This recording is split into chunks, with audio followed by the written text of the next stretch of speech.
Hi, this is Yogini Ghorava, welcoming you all viewers, practitioners, disciples to the newly created official YouTube channel of Global Volunteer Practice Institute, GVPI. Hope you all are doing good and are healthy and safe. So today in this video of ours, we will tell you how to deal with loss of your spiritual master. Watch this entire video to know. Stay tuned from beginning to end. Don't miss a single part. Let's get started. So, when the spiritual master leaves the body and moves on, it is naturally the worst day of the disciple's life. Many times we have become accustomed to thinking of our Guru in a particular way, serving him in certain ways, listening to his classes, waiting and longing for him to visit our town or local temple, engaging in special exchanges with him or her, and then suddenly all such prospects are gone. The depth of our despair can be unfathomable. So what do we do then?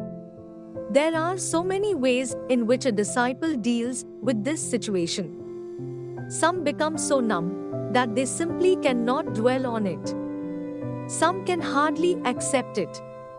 Or they naturally cry and cannot face the idea of continuing life without their Gurudev.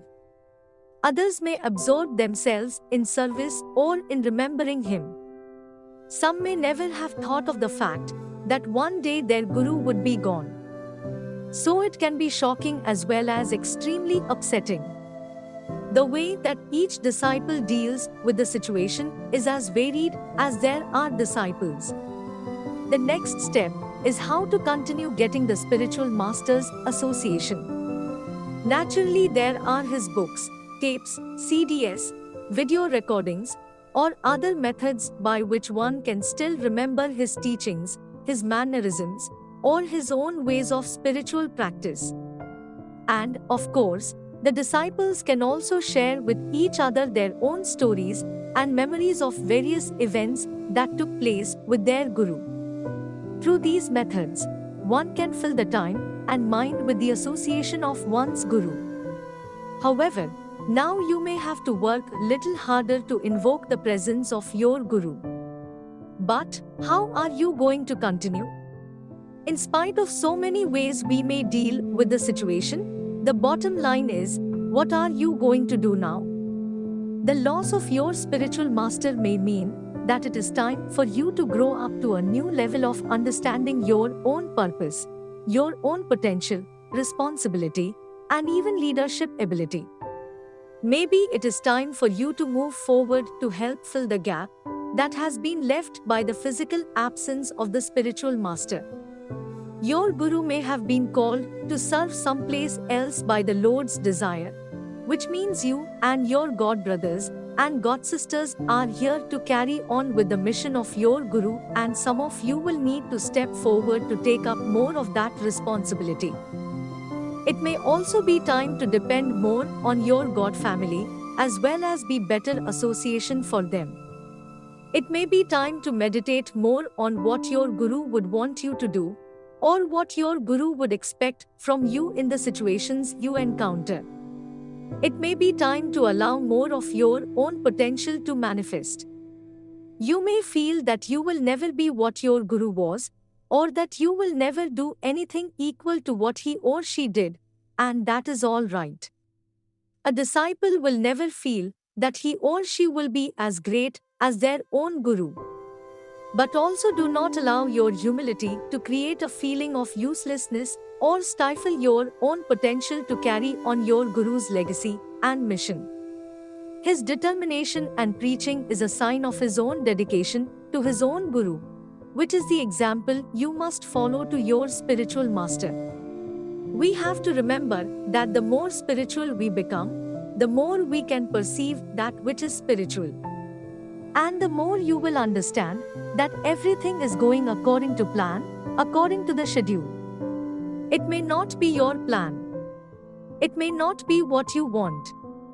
And it may even be months or years before you begin to understand why things happened the way they did. But when you do, You will understand that things happen to bring about a certain event or situation to move things forward. Everything that is happening is a preparation for something else to manifest.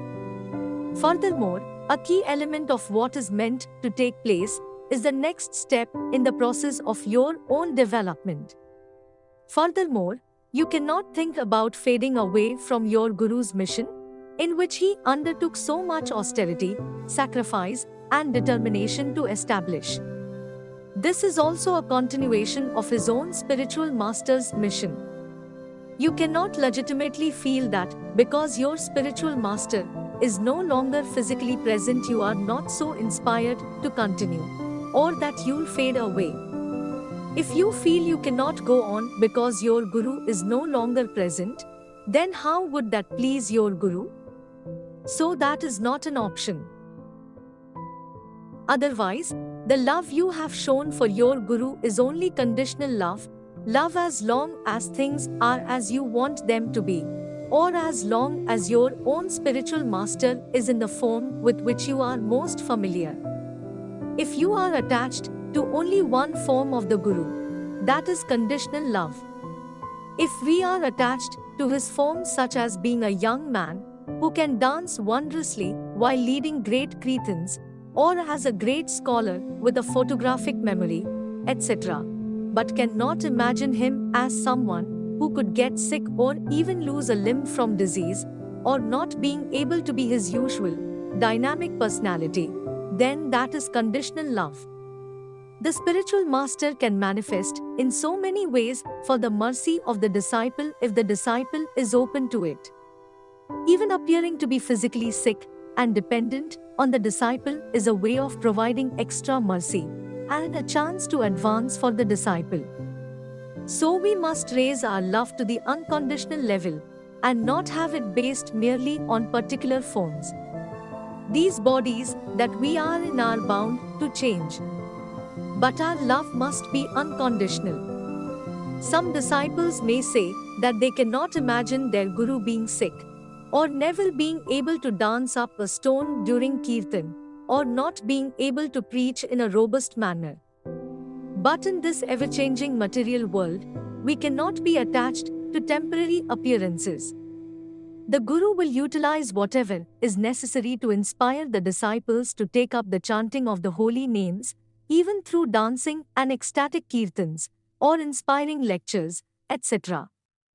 We have to raise our love to an unconditional state and see that the essence of the spiritual master is his preaching, teaching, his writings, and the inspiration he provides that brings us to want to follow the process of hearing and chanting the glories of the Lord.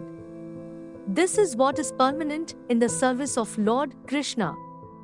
This is the legacy of the Guru, which is what we should be most attached and dedicated to preserving, continuing, and expanding. We also must remember that it is through our attachment and dedication to our Guru and his mission that we stay connected to him as well as to the whole tradition that appeared before him. The tradition is like the long arm of Krishna descending down through generations. When you are still connected with your Guru, you are then connected to the whole tradition or community. So it is like grabbing an electric line that is powered by the original powerhouse. By grabbing onto your own Guru through faith and service, who is connected with the tradition, you have the backing of all these great and powerful spiritual authorities. So think of how much potency is there to help you and which can come through you to help others. The disciple never need feel that he or she is alone without the presence of the spiritual master. The Guru is always there, depending on the faith and sincerity of the disciple. The spiritual platform is all around us, and the more focused we become to the spiritual dimension, the more we are in tune with all those spiritual authorities who also exist on that strata. Furthermore, you should expect miracles on the spiritual path and in Krishna consciousness. So many miracles have already happened. But this does not mean that you act merely as a witness to the miracles around you. But you should also be ready to see and can allow miracles to happen within you or from you. This is the effect of the potency in your connection to the tradition through your spiritual master. Even if our actions are full of faults, if our intention is sincere, then the potency of the tradition can still come through and empower us with unexpected results, even miracles. It can act through us, and miracles can nonetheless manifest through us or in the projects we sincerely try to do. And we never know exactly how these will manifest. They may develop in quite unexpected ways. So we must be determined to continue our service and preaching work and never give up. This is how we will continue to get the blessings of our spiritual master, even if it appears that he is no longer physically present. Thus, the Guru can still make himself known to the sincere disciple in many ways. We simply have to keep dedicating ourselves to his teaching and instructions. We have to honor the spiritual master and his teachings, his books, and don't change anything, thinking that we know better. That is conditional love, that we accept certain things but not others. Or we feel that we know best how our spiritual master should have said something. Or that his teachings need to be changed with the times. Such an offensive view will surely create a slow or even immediate disconnection between us and our Guru and, thus, the whole Guru-disciple tradition. You will never thought that you need anything else, since he gave you everything you needed through his books and tapes.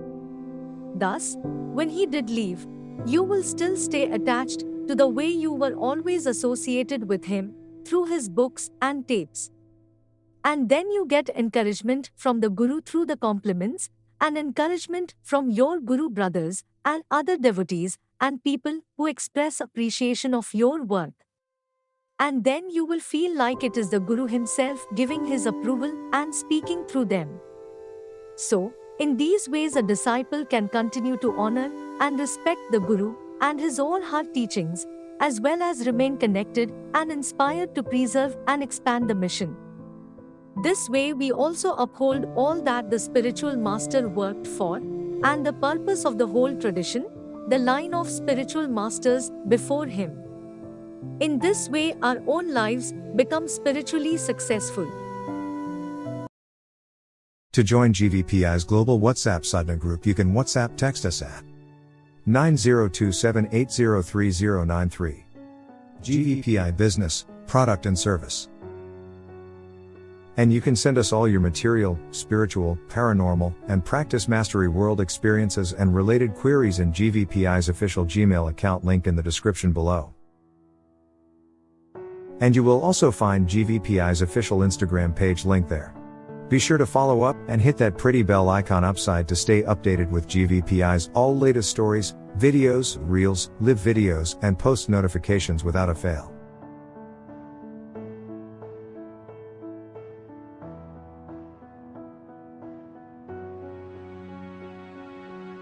Tap the heart and share with all your near and dear ones to spread all that spiritual love around the globe.